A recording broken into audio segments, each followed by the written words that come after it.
मछली चावल बेचने वाली गरीब बहू। आज तो बड़ी जोरों से दिल कर रहा है कि काश मेरे खाने के लिए आज मछली चावल होते, लेकिन बस क्या करूं, ये बंगाल थोड़ी है, ये तो दिल्ली है। दिल्ली यहाँ मछली बहुत महंगी मिलती है, हम गरीब कहाँ ही खा सकते हैं। चल पूजा, अभी तो दाल चावल से ही काम चला ले। मैं घर आ गई भाभी। अरे भाभी क्या कर रही हो, लाओ मैं कुछ हाथ बटा दूं। अरे नहीं नहीं दीपा, बस काम तो सभी हो ही गए, तुम परेशान मत हो। ये लो पानी और अपना पसीना सुखा लो, तुम्हारे भैया भी बस आने ही वाले होंगे तो फिर उनके साथ खाना खा लेना। ओके भाभी। पूजा की बात को सुनकर दीपा भी अपना पसीना सुखाने को बैठ गई, जिसके बाद कुछ ही देर में काम पर से सुरेश भी आ गया और पूरा परिवार खाना खाने लगा। सुरेश पूजा का पति था। पूजा एक बंगाली लड़की थी जिसकी शादी दिल्ली में रहने वाले लड़के सुरेश से हुई थी।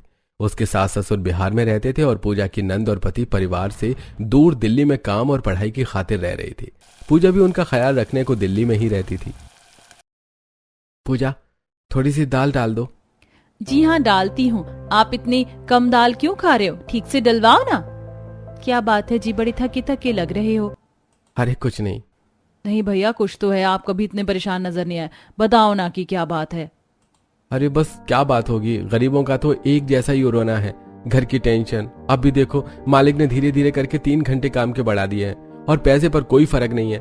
घर का किराया, बिजली का बिल, फिर राशन और माँ बाबा को भी कुछ भेजना ही पड़ता है। बड़ा दिमाग खराब हो रखा है।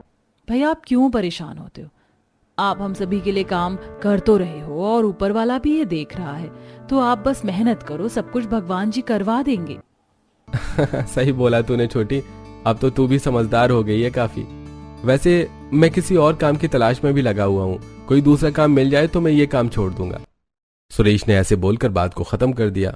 सुरेश एक होटल में बर्तन धोने और टेबल वगैरह साफ करने का काम करता था, जिसमें उसकी मेहनत भी बहुत थी, लेकिन उस हिसाब से कमाई नहीं थी। ऐसे ही सिलसिला जारी था। परेशानियों में ही गरीब परिवार का समय बीत रहा था और ऐसे में ही आज के दिन।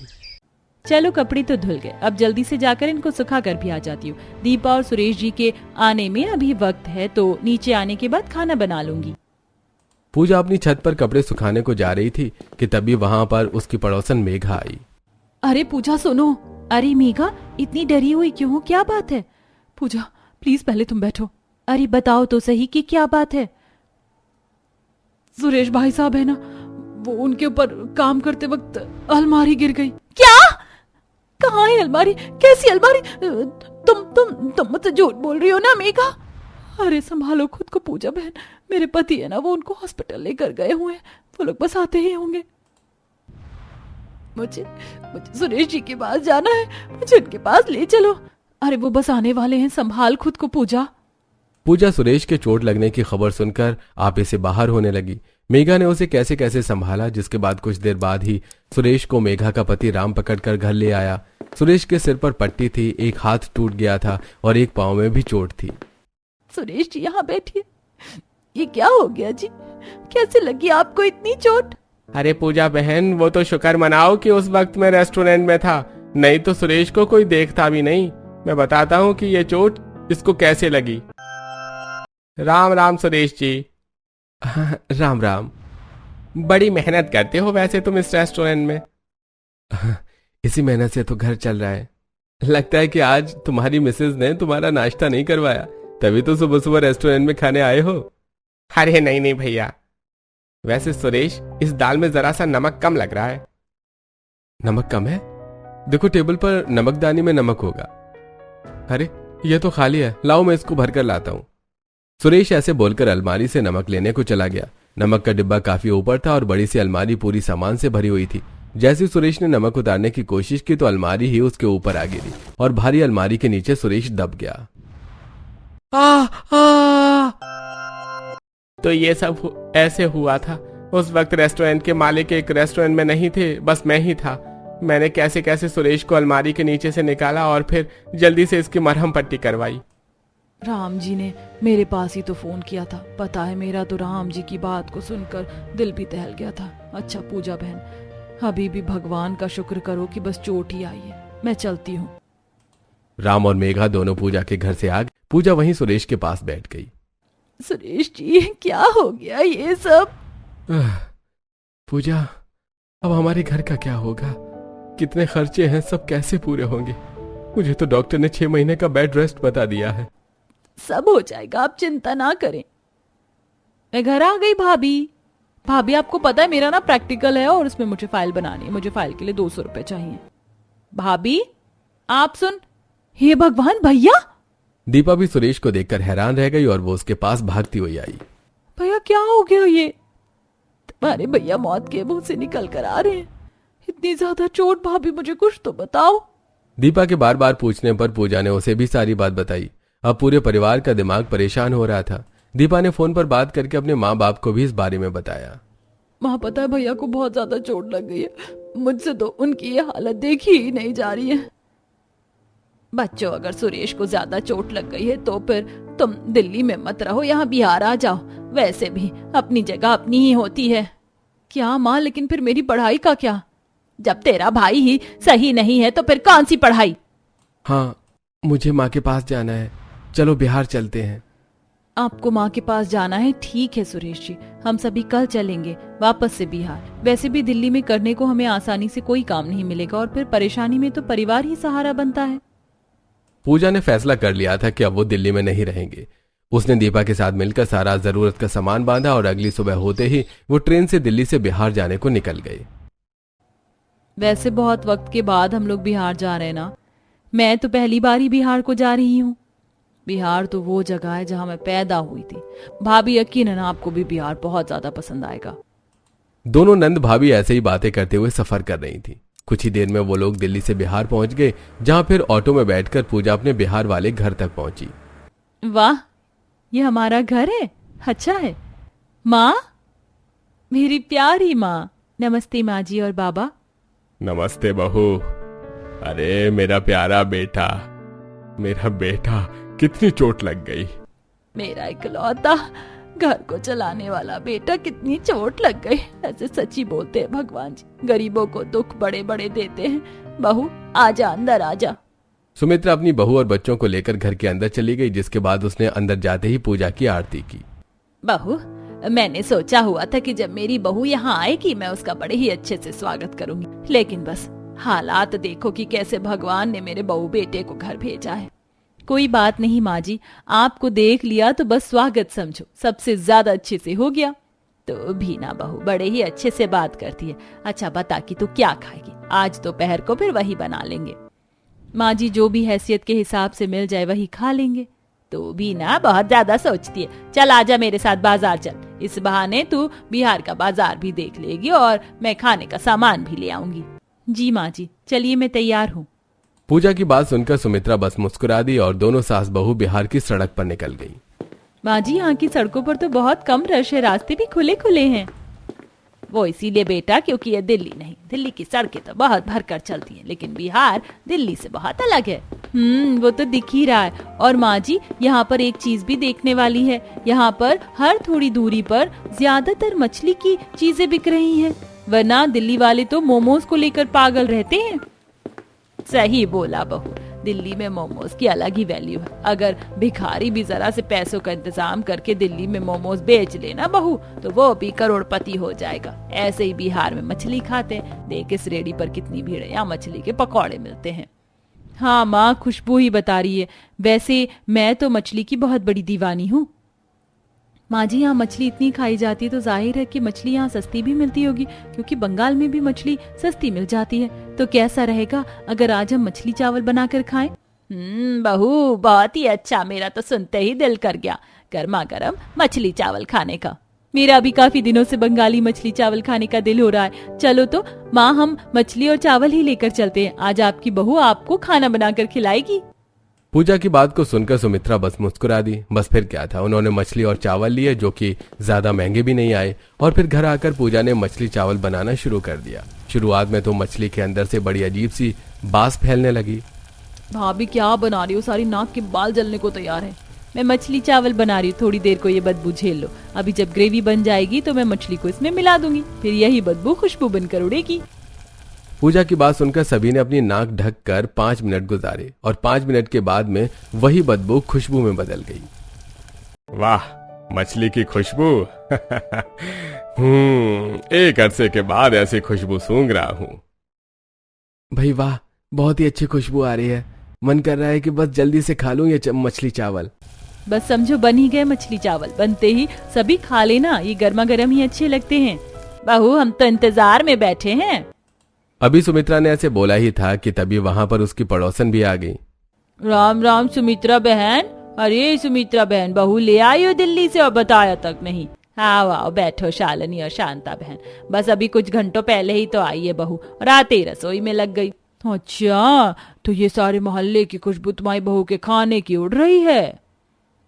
हाँ, वही मछली चावल बना रही है। बैठी रहो बहनों, आज मेरी बहू ने इस घर की रसोई में पहली बार काम किया, तो मतलब आज इसकी पहली रसोई की रस्म हुई। तुम लोग भी खा कर जाना। सुमित्रा ने शांता और शालिनी दोनों को रुका लिया। कुछ ही देर में पूजा सभी के लिए मछली चावल परोस कर ले आई, जिसको घर वालों समेत शांता और शालिनी भी खाने लगी। वाह बहू वाह, मानना पड़ेगा भाई सुमित्रा जी, तुम्हारी बहू के हाथों में तो बड़ा स्वाद है। होगा क्यों नहीं, आखिर बहू किसकी है। वैसे मछली चावल हमारे बिहार में तो नहीं खाए जाते। हाँ जी, ये बंगाली मछली चावल है, बहू मेरी बंगालन है।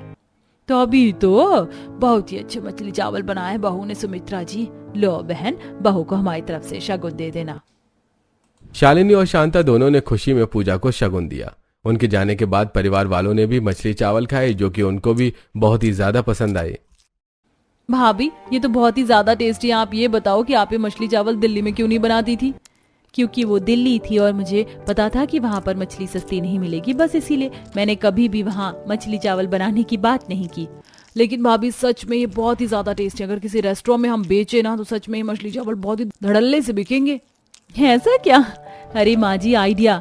माँ, हम काम की तरफ से परेशान हैं। सुरेश जी को भी चोट लगी हुई है और ये 6 महीने से पहले कुछ नहीं कर सकते। तो फिर कैसा रहेगा अगर मैं बिहार में मछली चावल बेचूं तो। तुम मछली चावल बेचोगी? बस पूजा। क्यों, मैं बेच नहीं सकती हूँ क्या सुरेश जी। आज की नारी क्या कुछ नहीं करे, आप मुझे ये बताएं। अरे घर को चलाना बस जिम्मेदारी आदमी की नहीं औरत की भी होती है, और एक औरत होना मेरी कमजोरी नहीं, मेरी सबसे बड़ी ताकत है। हाँ बहू, तूने सही कहा। अब जब घर का इकलौता कमाने वाला ही इस हालत में नहीं है कि वो कुछ कर पाए, तो उसका मतलब ये थोड़ी है कि हम हाथ पर हाथ रख कर बैठ जाएंगे। तू बेच, तुझे क्या करना है, मैं तेरे साथ हूँ। सुमित्रा, बस बोल देने से काम नहीं होते हैं। हर काम को करने से पहले पैसा होना चाहिए, वो कहाँ से आएगा। मैं अपनी बहू की मदद करूंगी अपनी इकलौती बची हुई पायलों को बेचकर। तुम उन पायलों की बात कर रही हो क्या, जो माँ ने तुम्हें दी थी? सुमित्रा, मजाक मत करो। जानती हो ना माँ ने कैसे कैसे पैसे बचाकर तुम्हें वो पायलें पहली रसोई के शगुन के रूप में दी थी, और तुम उन्हें बेच दोगी। आपकी माँ ने अपनी बहू को देने को मेहनत की थी और मैं उनसे अपनी बहू की मदद करूंगी। माँ जी, अगर वो पायल इतनी ही कीमती हैं तो आप उन्हें बेचना मत, उनको गिरवी रख देना। भगवान जी ने अगर यहाँ से हमारे हालात पलट दिए तो कल को वो खत्म नहीं होंगी। मैं उन्हें छुड़ाकर आपको दे दूंगी। जरूर बहू, मुझे तेरे ऊपर पूरा भरोसा है। सुमित्रा और पूजा के बीच में जो बात हुई थी उन्होंने सब वैसे ही किया। सुमित्रा ने पूजा के काम के लिए अपने पांव की पायल गिरवी रख दी, जिससे पूजा को कुछ पैसे मिल गए, और उसने एक रेडी और मछली चावल बेचने के लिए राशन और हर जरूरी सामान का इंतजाम कर लिया। सामान तो सारा आ गया है, अब तो बस कल सुबह मुझे मछली चावल बेचने को निकलना है। हे भगवान जी, बस आप मेरा साथ देना और मुझे इस परीक्षा में अकेली ना करना। बहू, भगवान जी अच्छे लोगों का साथ जरूर देंगे। अब तू सोचा, कल सुबह जल्दी उठकर तुझे काम पर भी जाना है। सुमित्रा की बात को सुनकर पूजा सोने के लिए लेट गई, लेकिन रात के वक्त उसे ज्यादा नींद नहीं आ पाई, क्योंकि सुबह उठकर उसे मछली चावल बेचने को पहली बार जो निकलना था। भाभी ज्यादा टेंशन ना लो, सो जाओ, सब कुछ देखना अच्छा ही होगा। हरी दीपा, तुम सोई नहीं अभी तक? आप भी तो नहीं सो रही हैं भाभी, सो जाओ। ऐसे ही बातों में और थोड़ा बहुत सोकर रात गुजर गई। अगली सुबह जल्दी उठकर पूजा ने मछली चावल बनाने शुरू किए, जिसकी खुशबू सारे मोहल्ले में फैल गई, और 8 बजे पूजा अपनी रेडी लेकर जाने को तैयार हो गई। मैं जा रही हूँ माँ जी, मुझे आशीर्वाद दो। मेरा आशीर्वाद हमेशा तेरे साथ है बहू, जा ध्यान से जाना।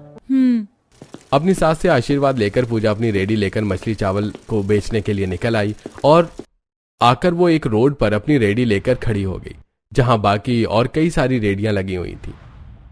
यहाँ खड़े होकर तो मुझे भी अजीब नहीं लग रहा है, यहाँ पर सभी लोग कुछ ना कुछ बेच ही रहे हैं।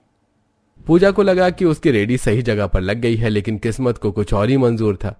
पूजा के आसपास खड़े हुए सभी रेडी वालों को पूजा की रेडी से चिढ़ मचने लगी, और तभी एक मछली के पकौड़े बेचने वाली औरत मछली के कबाब बेचने वाले आदमी से बोली, सोनपाल जी, कौन है ये औरत जो शान से अपनी रेडी यहाँ लगाए हुए खड़ी है? इसको मालूम नहीं है क्या कि ये अपना एरिया है?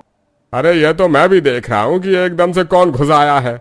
बंगाली मछली चावल वाली। सोनपाल जी, ये तो हमारी दुकानदारी खराब करवा देगी। चलो मिलकर इसकी रेडी को हटवाते हैं।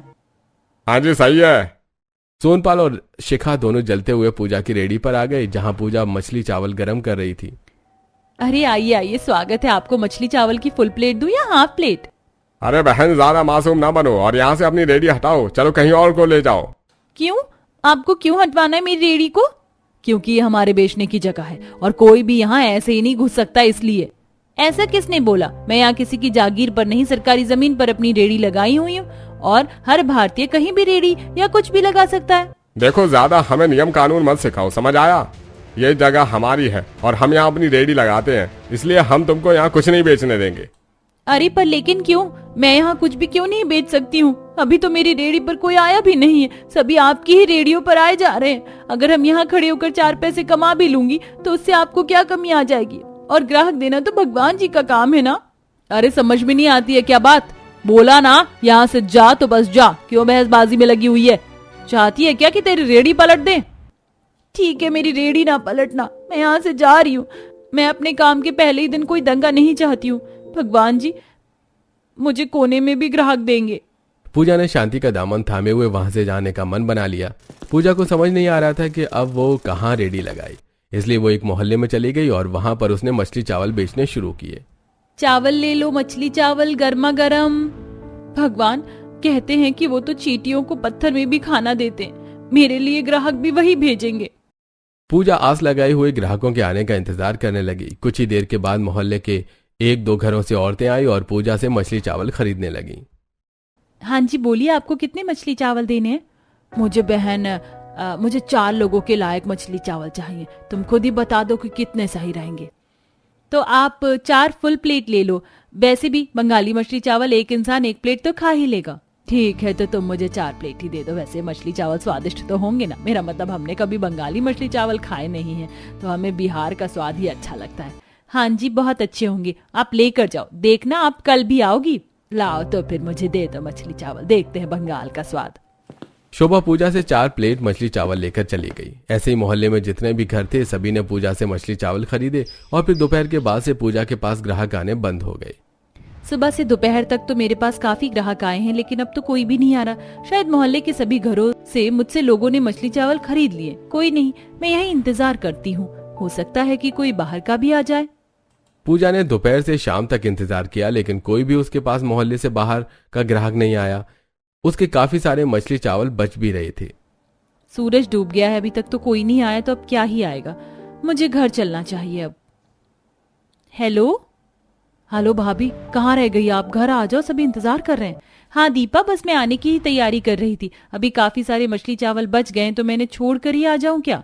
अच्छा कोई बात नहीं भाभी, आधे बिक गए, पहले दिन के हिसाब से इतना ही काफी है। अब आप जल्दी से घर आ जाओ, सभी आपका ही इंतजार कर रहे हैं। दीपा की बात सुनकर पूजा ने अपनी रेडी को समेटा और वो अपने घर को वापस चली गई। जो मछली चावल बचे थे वो मछली चावल पूजा के घर वालों ने खाकर खत्म कर दिए। ऐसे ही काफी दिन तक सिलसिला चलता रहा। पूजा मोहल्ले में रेडी लगाती थी, जिसकी वजह से बस मोहल्ले के लोग ही उससे मछली चावल खरीद पाते थे और बाकी कोई भी बाहर का उसके मछली चावल के बारे में नहीं जानता था। ऐसे ही आज के दिन भी पूजा एक मोहल्ले में ही खड़ी हुई थी। आज पूरा 1 हफ्ता हो गया और रोजाना ही मेरे मछली चावल कितने ज्यादा बचते हैं। मुझे इनको बर्बाद करना अच्छा नहीं लगता। काश कि भगवान जी मेरा काम भी चलवा दे। पूजा अभी ऐसे बोल ही रही थी कि तभी रेडी पर एक औरत आई।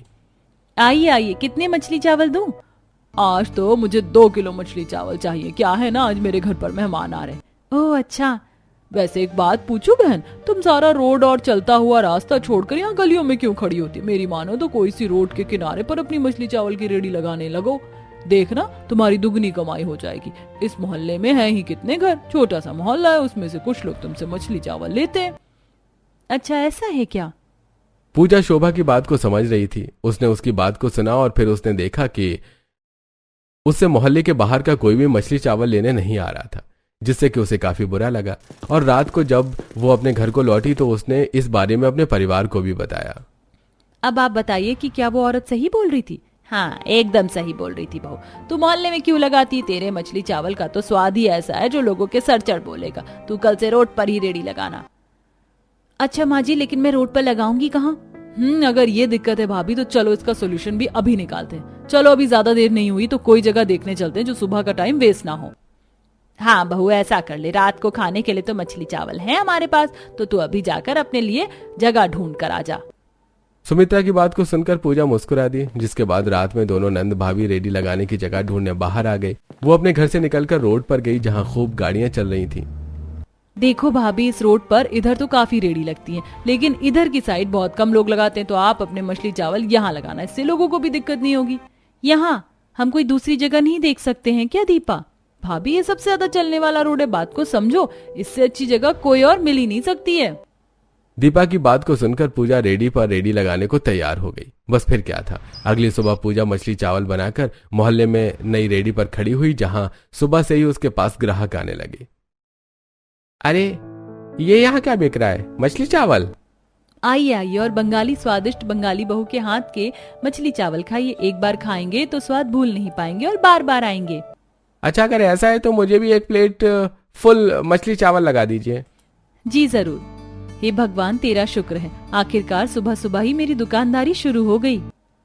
पूजा का दिन ग्राहक के आने से शुरू हुआ था। ऐसे ही राह चलते लोग बंगाली बहू के मछली चावल देख देख कर रुकने लगे और उससे मछली चावल ले लेकर खाने लगे। कोई स्कूल के बच्चे अपने टिफिन में मछली चावल रखवा लेते तो कोई गाड़ी रुकवाकर मछली चावल खा रहा था। अरे वाह, क्या लाजवाब स्वाद है, बहुत ही बढ़िया। तुम कोई नई औरत हो ना जो यहाँ मछली चावल बेच रही हो? हाँ जी मैं नई हूँ। तुम्हारे हाथों में बहुत ही ज्यादा अच्छा स्वाद है। अगर तुम इसी ईमानदारी से मछली चावल बनाती रहोगी तो देखना बिहार में तुम मशहूर हो जाओगी।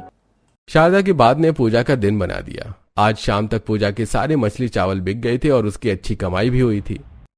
अरे वाह, आज मुझे लगा कि मैं कमाने निकली हूँ। बस भगवान अपनी कृपा मुझ पर ऐसे ही बनाए रखना। पूजा बड़ी खुशी खुशी अपने घर को लौटी। ऐसे ही अगले दिन फिर उसने रोड पर रेडी लगाई और उसकी ऐसे ही कमाई हुई। अरे वाह, आज तो दोपहर तक ही मेरे सारे मछली चावल निपट गए। अब कल से मुझे और भी ज्यादा मछली चावल बनाकर लाने पड़ेंगे। पूजा ने अगले दिन और ज्यादा मछली चावल बनाए और आज उसके साथ दीपा भी मछली चावल बेचने को आ गई। भाभी 2 प्लेट और मछली चावल देना और 1 प्लेट पैक कर दो। अच्छा अभी देती हूँ। ऐसे ही धीरे धीरे पूजा का काम बढ़ गया और उसने रेडी से अपना छोटा सा मछली चावल का कैफे खोल लिया। उसमें लोग बैठकर मछली चावल खा सकते थे। पूजा का कैफे अच्छा चलता था और लोग दूर दूर से उसके कैफे में मछली चावल खाने को आते थे। पूजा ने अपने दम पर अपने पति का इलाज करवाया और सास की गिरवी रखी हुई पायल भी छुड़वा ली। अब उनके हालात बदल चुके थे। सारा परिवार कैफे को ही संभालता था और सभी खुशी खुशी रहते थे।